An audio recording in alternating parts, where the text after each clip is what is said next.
আসসালামু আলাইকুম। আমার দেশের ও প্রবাসের মা বোনেরা, ভাই ভাবিরা কেমন আছেন? আশা রাখছি ভালোই আছেন। আলহামদুলিল্লাহ, আমরাও ভালো আছি। আজ আমি মুরগির মাংস রান্না করব। মুরগির মাংস কয়েকটা আলু দিয়ে রান্না করব। এই যে মুরগির মাংস, দেশি মুরগির মাংস আমি কেটে ধুয়ে নিয়েছি। আলুটাও আমি খোসা ছাড়িয়ে কেটে নিয়েছি। তো প্রথমেই আমি আলুটাকে আঁচিয়ে নেব হলুদ লবণ দিয়ে।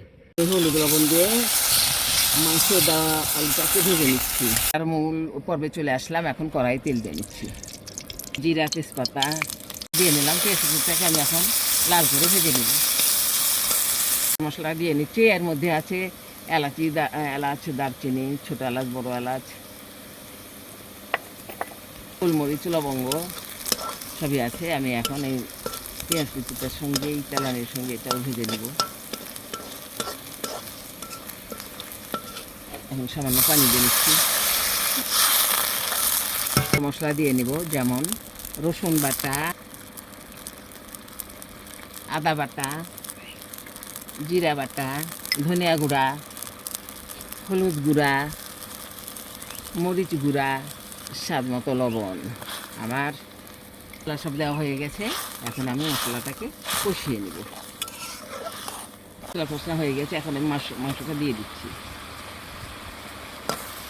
মাংসটা মশলার মধ্যে দিয়ে দিলাম। এখন মশলার মধ্যে মাংসটাকে কষিয়ে দেব।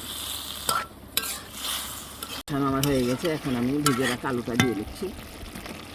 আলু দিয়ে নিলাম। এখন আলুটাকেও মাংসের সঙ্গে কষিয়ে দেব। আলু মাংস আমাকে আরও কিছুক্ষণ কষাতে হবে, কারণ আলুটার সাথে তো আংচানো আছে।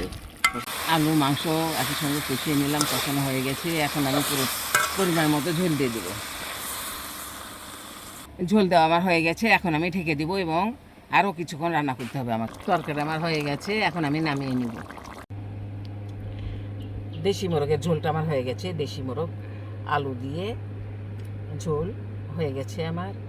আপনারা এভাবে রান্না করে খেয়ে দেখবেন, ভালো লাগবে। হয়তো বা এভাবেই খান। যাই হোক, আপনারা সবাই ভালো থাকবেন, সুস্থ থাকবেন। আল্লাহ হাফেজ।